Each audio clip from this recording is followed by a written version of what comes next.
कि ग्रहण करें इस तरह कि दूसरे का हक ना छिने। ये बहुत कठिन मामला है।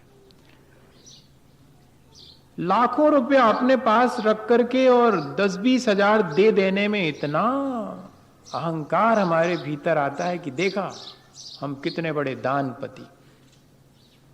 लेकिन क्या कह रहे हैं कि दूसरे का हक छीन करके और फिर देना नहीं, इतना ही ग्रहण करना जिससे दूसरे का हक ना छिने। आचार्य भगवंतों ने लिखा है, गुणभद्र आचार्य ने आत्मानुशासन में, कि नदियों में पानी बहुत आता है तो समझना गंदा ही आता है बारिश के दिनों में। ऐसे ही अगर बहुत अधिक संपत्ति का संचय किया है तो मानिएगा कि वो बहुत पाप से ही हुआ है संचय। चक्रवर्ती जैसे पुण्यात्माओं को एक्सेप्शन मानना, जिनको की दुकान खोले बिना और 9 निधियां 14 रत्न अपने आप प्राप्त होते हैं, वो एकदम अलग चीज है। हम और आपको तो बिना पाप किए धन का संचय या ग्रहण होता ही नहीं है। इसलिए ग्रहण उतना ही करें जिससे कि दूसरे का हक ना छीने। एक बहुत छोटा सा उदाहरण ले लेते हैं घर गृहस्थी में, तो जल्दी से समझ में आएगा। हाँ, नहीं तो थोड़ा ऐसा लगेगा कि ऐसे कैसे किसी का हक ना छीने। घर में 4 लोग हैं, हम अपनी सुना रहे, चलो अच्छा। 4 लोग हैं घर में, माँ हैं, पिता हैं, दोनों भाई हैं। बड़ी बहन तो बहुत पहले चली गई थी, ब्याह हो गया था। 4 हैं। मटर फल्ली आती है, हम लोग बटरा बोलते हैं उसका, आप मटर फल्ली बोलते हैं। घर में आती थी, जब महंगी रहती तो थोड़ी सी आती घर में। 1 पाव आई है, 1 पाव में से छिलके विलके निकल जाते हैं, 200 ग्राम बच गई है। एक के जुम्मे कितनी कितनी आएगी? 50-50 ग्राम। अब तारीफ इस बात में है कि खाते समय इस बात का ध्यान रखना, ऐसा नहीं कि माँ तो जो है औघड़ दानी है, बनाने वाला तो देने के लिए ही बनाता है। तो ऐसा नहीं कि माँ का हिस्से का भी मटर हम अपनी थाली में डलवा लें। बस इतना ही करना है, इतना ही ध्यान रखना है कि 4 लोग हैं और चारों के लिए है ये। इसमें से इतना इतना, एक चम्मच, सबको 1 चम्मच हो गया तो बस अब नहीं चाहिए। अरे थोड़ा और ले, नहीं चाहिए ही नहीं हमको, हो गया इतनी तो बहुत है। ये भी फील नहीं कराना कि आपके लिए छोड़ रहे हैं, कृपा कर रहे हैं। नहीं, मुझे चाहिए ही नहीं, मेरा हो गया पूरा।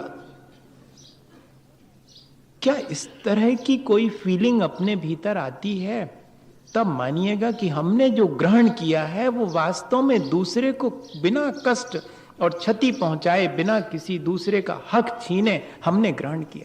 अगर हम ग्रहण करना भी सीख लें तो हमारा त्याग सार्थक हो जाएगा। अनाप शनाप तरीके से ग्रहण करते रहना और फिर बाद में कहना कि ये थोड़ा सा त्याग कर दिया, वो त्याग धर्म में शामिल नहीं होगा। ये ध्यान रखें। जिसने ग्रहण ही ऐसा किया है जिससे किसी दूसरे को क्षति नहीं पहुंची, किसी का हक नहीं छीना। और तीसरे नंबर पर कहते हैं कि ग्रहण कब तक करें? जब तक कि त्याग कर सकें तभी तक ग्रहण करें। अभी एक दिन कुछ लोगों ने नियम लिया, बहुत अच्छा लगा। उन्होंने कहा, महाराज अगर कोई एक नई चीज ग्रहण करेंगे तो पहले एक निकाल देंगे। दूसरों ने कहा कि ठीक है, ऐसा हम कर तो सकते, पर 2 ग्रहण करेंगे तो एक निकालेंगे जरूर। इतना भी ठीक है। अगर 2 चीजें घर में लाएंगे तो एक निकालेंगे जरूर, तब 2 चीजें घर में लाएंगे। और दूसरा कह रहा है कि नहीं, एक चीज भी अब घर में ज्यादा आएगी तो एक पुरानी वाली निकाल दूंगा, मैं पहले ग्रहण करने से पहले त्याग कर दूंगा। तो ग्रहण कब तक? जब तक कि मैं त्याग करूं तभी तक ग्रहण करूं। जितना ग्रहण करूं उतना ही त्यागूं। ठीक है, अगर बन जाए तो, नहीं तो थोड़ा बहुत तो त्यागूं अगर ग्रहण कर भी रहा हूं। ऐसा हम ध्यान में रखें। और तीसरे नंबर पर, चौथे नंबर पर एक पॉइंट और था कि ग्रहण करें या नहीं करें।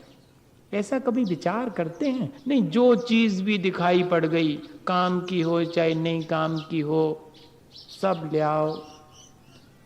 ऐसा नहीं। ग्रहण करें या नहीं करें, इस बात का भी हम विचार अपने मन में रखें कि ये चीज मेरे लिए कल्याणकारी है या नहीं है, इससे मेरा हित सधेगा कि नहीं सधेगा, इससे दूसरे का भी कोई लाभ होगा कि नहीं होगा, अगर ग्रहण करते समय इस बात का हम ध्यान रखें तो शायद हमारा त्याग भी सार्थक होगा। वैसे तो लिखा यह है कि दूसरे को दें भी तो ऐसा कि जिससे कि उसका कल्याण हो, खुद भी ग्रहण करें तो ऐसा जिससे कि अपना कल्याण हो, तब त्याग धर्म घटित होता है। दूसरे के काम में ना आए ऐसी चीज दे देते हैं और अपने काम में ना आए ऐसी चीज अपने घर में रखे रहते हैं।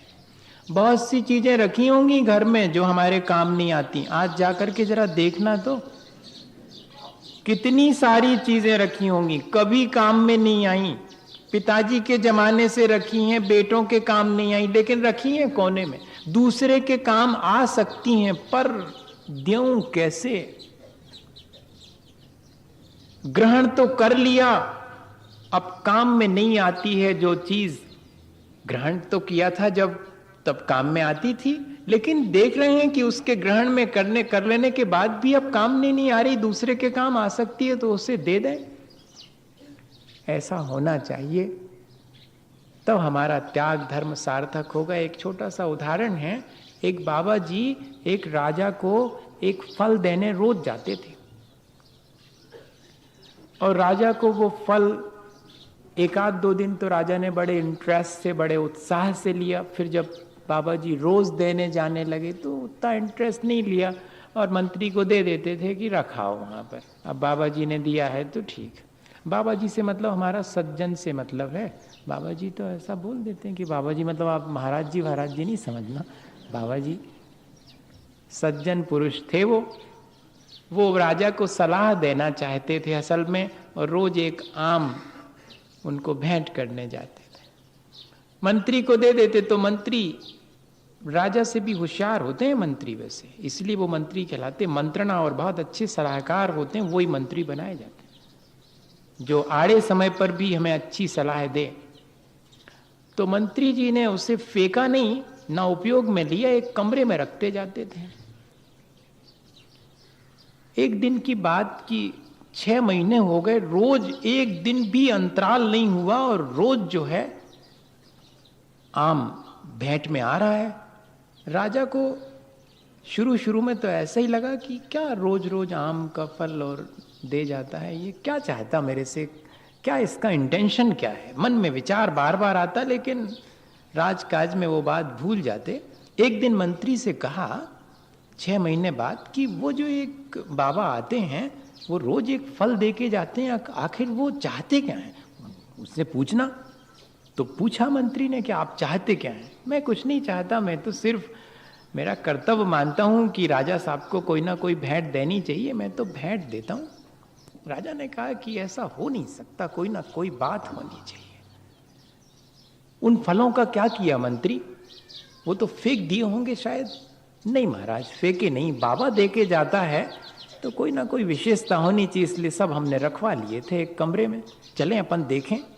तो जाकर के देखा तो वो तो सब आम गल गए थे, फट करके और खराब होकर के, जैसा भी उनमें होना था। लेकिन उतना सारा ढेर था, उसमें से कुछ आम ऐसे माने गल करके और नीचे ऐसे बिखर गए थे, जो नीचे नीचे थे वो दब गए थे सब। उसमें से देखा तो जगह जगह से कुछ चमकदार सा दिखाई पड़ा। देखा तो एक एक हीरा हर एक में से चमक रहा है। अरे ये ऑर्डिनरी आम नहीं थे मतलब। अब बाबा जी आए तो राजा ने कहा कि आप मुझे रोज आम भेंट में देते हैं, आप मुझे क्या समझाना चाहते हैं। उन आमों में से तो हमने देखा कि हीरे निकलते हैं। महाराज आज देखा आपने, मेरा देना सार्थक हो गया। मैंने तो सिर्फ आपको पहले दिन से ही यही बताना चाहा था कि ये कितना ही सड़गल जाएगा, लेकिन इसके भीतर का हीरा बहुत चमकदार है, इस बात को आप ध्यान में रखना। मैंने तो ये मैसेज देना चाहा था। दान भी दिया, भेंट भी दी, उपहार भी दिया, तब भी कैसा दिया जिससे कि दूसरे को और एक संदेश मिल जाए। हम लोग संदेश ले नहीं पाते हैं क्योंकि देने वाला दान के साथ अहंकार कर लेता है। हमें कृतज्ञता पूर्वक अगर कोई देता है तो उससे संदेश तो तुरंत मिल जाता है कि देखो ये व्यक्ति देने के बाद भी इतना विनम्र, अपना सब कुछ देता चला जा रहा है, हमें क्या संदेश देना चाहता है। हमें यही संदेश देना चाहता कि तुम्हारे पास जो अतिरिक्त हो, दूसरे के काम आता हो, उसे हमेशा देते चले जाना। देने वाला यही तो संदेश दे रहा है।